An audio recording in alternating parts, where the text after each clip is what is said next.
오늘 성경 말씀은 열왕기하 24장 17절에서 25장 30절입니다. 바벨론의 느부갓네살 왕이 2차에 걸쳐 예루살렘으로 쳐들어와서 포로들을 잡아갔습니다.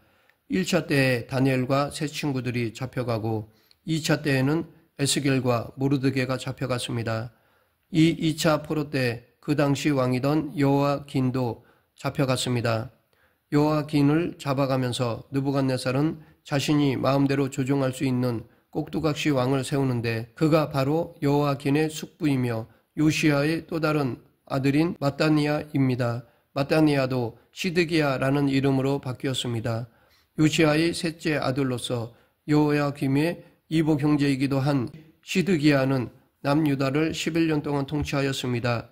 그런데 시드기야가 이 어려운 상황에 왕이 되어 나라를 맡았으면서도 정신을 차리지 못하고 이전 왕들처럼 계속 악을 행하였습니다.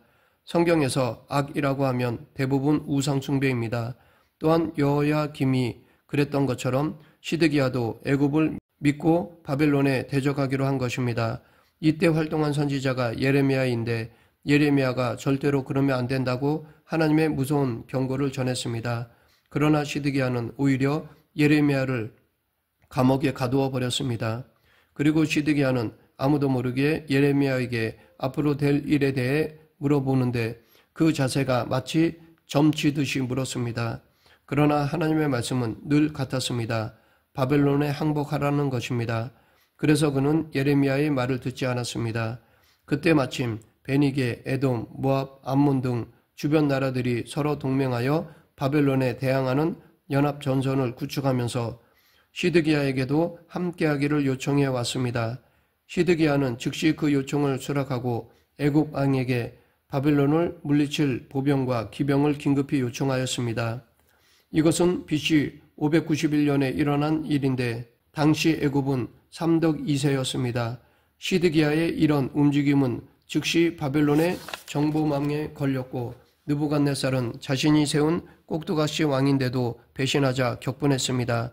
북이스라엘이 아수르에게 망할 때 이스라엘의 마지막 두 왕이던 베가와 호세아가 어리석은 반아수르 정책을 편 것이 멸망의 직접적인 원인이 되었던 것을 우리는 보았습니다.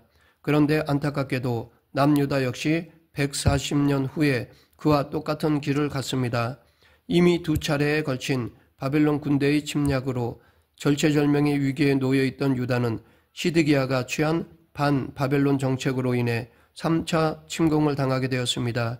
시드기야도 북이스라엘의 마지막 왕들처럼 어리석게 애굽 쪽으로 줄을 대어서 바벨론을 견제하려고 했기 때문입니다. 그러나 그 당시에 애굽은 바벨론의 강력한 군대와 맞서면서까지 유다를 도와줄 힘이 없었고 그럴 마음도 없었습니다. 작은 동맹국 하나를 위해서 애굽이 그토록 무리하게 큰 전쟁을 벌인 이유가 없었던 것입니다. 그런데 이상한 것은 예레미야 같은 선지자가 그토록 애굽을 의지하지 말고 바벨론에게 항복하라는 하나님의 말씀을 계속 전하는데도 왜 시드기야를 비롯한 유다의 왕들은 그토록 끊임없이 애굽을 붙들려고 했던 것일까요? 예언자들을 통해 하나님은 바벨론을 자극하지 말라고 경고를 하셨는데도 유다의 왕들은 왜 그 말을 안 들었을까요? 그것은 당시 유다 정부의 지도자들 중에 친애굽파 세력이 강했기 때문입니다.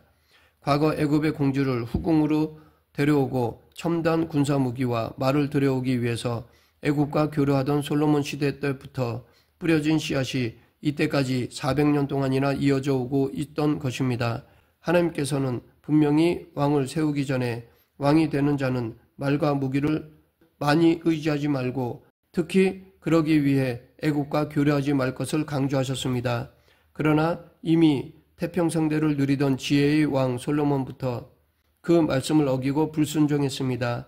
이때부터 수백 년 동안 유다의 왕실에는 친애굽 세력이 자리를 잡았고 그들은 왕도 어쩔 수 없는 막강한 세력이 되어 있었던 것으로 보입니다. 다른 모든 것도 그렇지만 특히 국제 외교에는 어제의 적이 오늘의 친구가 될 수 있고 반대로 오늘의 친구가 내일의 적이 될 수 있을 정도로 아주 변화가 심합니다. 이처럼 국제정세라는 것은 늘 변화가 심합니다. 그런데 자기 나라의 생존과 이익을 위하여 끊임없이 발상의 전환을 해야 하는데 의외로 전통과 이전 방식에 갇혀 버리는 경우가 많습니다. 친애국파 중신들도 이와 똑같이 어리석은 판단을 하여 이미 기울어져가는 애국과 계속 동맹을 맺음으로 막강한 신흥 강대국 바벨론을 대적하려고 하였습니다. 그러다 실패해서 나라가 망했습니다. 게다가 그런 세력들에게 끌려다닌 시드기야 역시 답답하고 무능한 왕이었습니다. 하나님은 선지자 예레미야를 통해 끝까지 시드기야를 설득해서 바벨론에게 항복을 하라고 권했는데 자기는 대적자 앞에서 항복하는 수치스러운 왕이 되고 싶지 않다고 하였습니다. 창피하다는 것이었습니다. 시드기야는 아무 힘도 없으면서 괜한 자존심만 살아서 끝까지 어리석은 길을 가고 말았습니다. 물론 왕의 자존심도 중요하고 나라의 명예도 중요하지만 이미 이전 왕들의 오랜 실정과 악행으로 나라의 국력이 바닥이 난 이때 적의 발 앞에 엎드려서라도 백성들을 살리고 나라를 지켜서 훗날을 기약하는 것이 왕이 할 일이라고 생각합니다. 그러나 시드기야는 끝까지 예레미야를 통한 하나님의 뜻을 무시하였습니다. 결국 바벨론은 그러한 유다를 이번에는 완전히 멸망시켜 버리기로 결정하였습니다. 그래서 정복자 느부갓네살은 서두르지 않고 유다의 숨통을 서서히 조여갔습니다. 먼저 라기스와 아세가를 제외한 유다의 요새화된 성읍들을 하나씩 무너뜨린 뒤 본대를 이끌고 예루살렘으로 몰려와 포위하였습니다.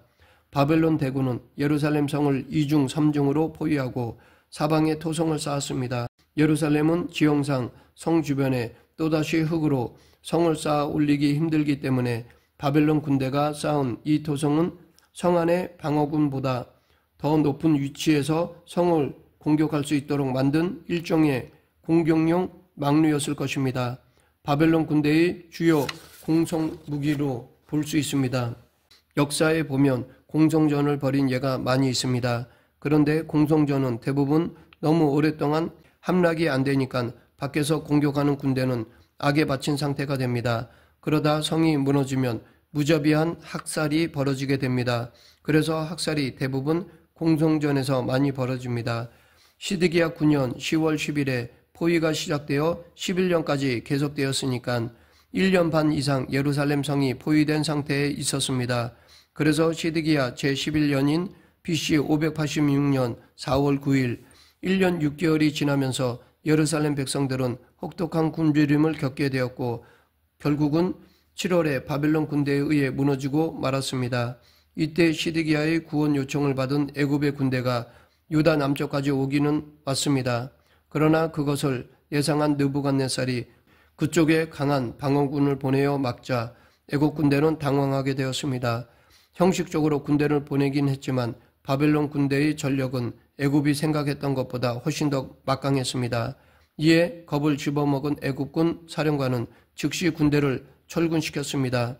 예레미야는 그 상황에서 아직도 안 늦었으니까 바벨론에 항복하라고 피를 토하는 심정으로 시드기야에게 말하였습니다. 그러나 시드기야는 포위를 당한 상황에서도 예레미야를 왕궁 시위대 뜰의 감옥에 가두어 놓은 채 무시하였습니다.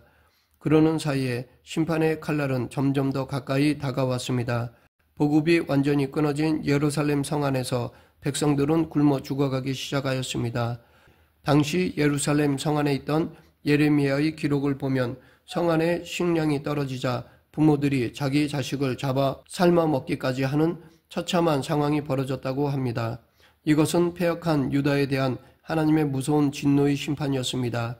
이때 시드기야와 유다 군사들은 한밤중에 왕의 동산 견문을 통해 탈출을 시도하였습니다. 이 왕의 동산 견문은 예루살렘 남동쪽 실로암 연못 부근에 있는 성문으로 유다의 남부로 도망갈 수 있는 가장 적합한 방향이었습니다. 그들 나름대로는 목숨을 건 최후의 도박을 한 것입니다. 그러나 바벨론 군의 포위망은 생각보다 훨씬 더 치밀하고 빨랐습니다. 오랜 예루살렘 포위 기간 동안 제대로 먹지도 못하고 극도의 공포에 시달려 탈진한 도망자들은 빠르게 멀리 도망갈 힘이 없었습니다. 지친 몸으로 도망치던 시드기야와 유다의 귀족들은 달렸을 것이지만 바벨론의 추격 부대들은 가볍게 그들을 따라잡아서 시드기야를 붙잡았습니다.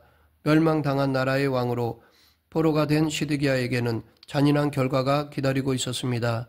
느부갓네살은 공포에 떨고 있는 시드기야를 거만하게 내려다보며 배신자에게는 반드시 확실한 본보기를 보여주어야 한다고 생각했습니다.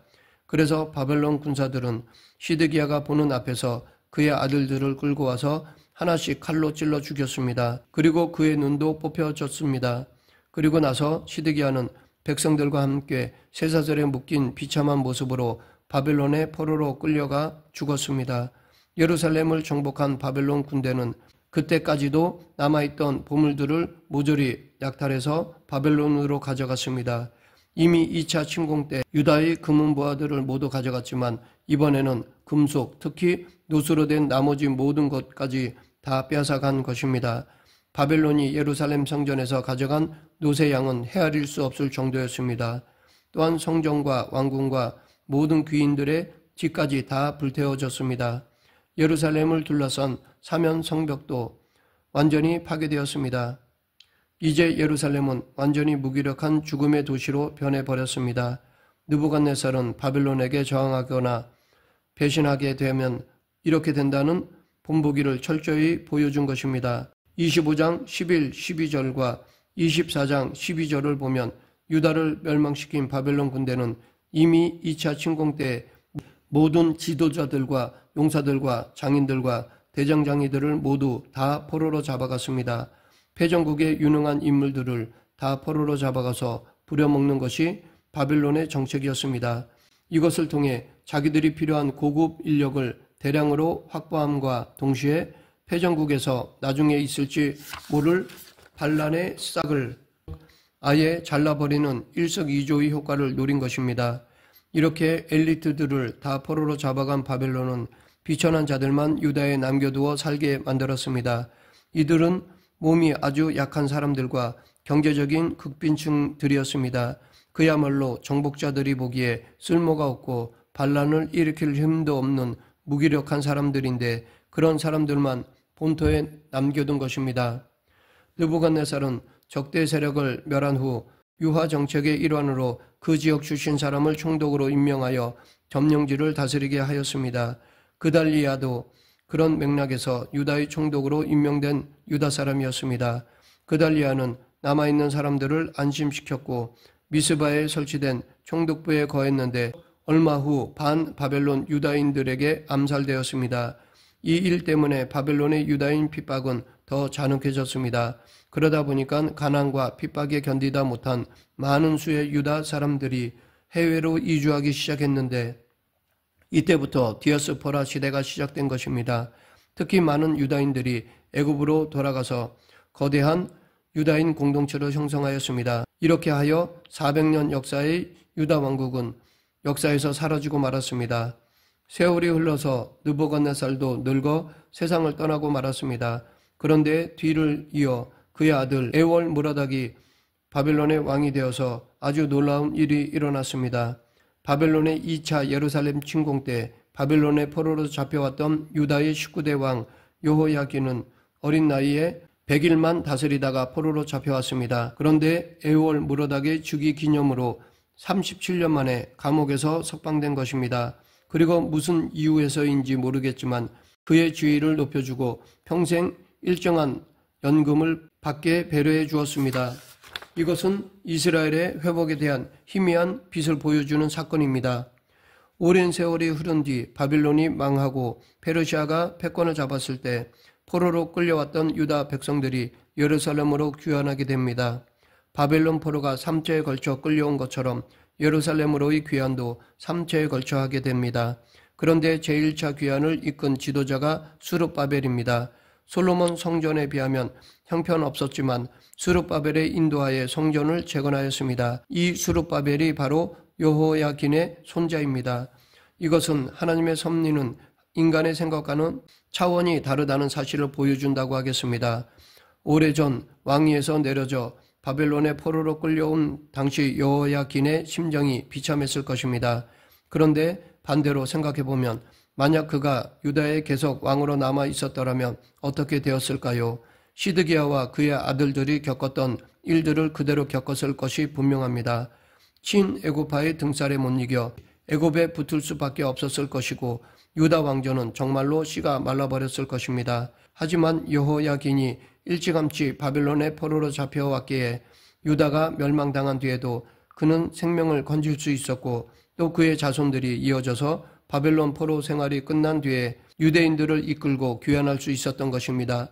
결국 포로로 잡혀간 순간만 생각한다면 여호야긴의 인생은 너무나 비참했습니다.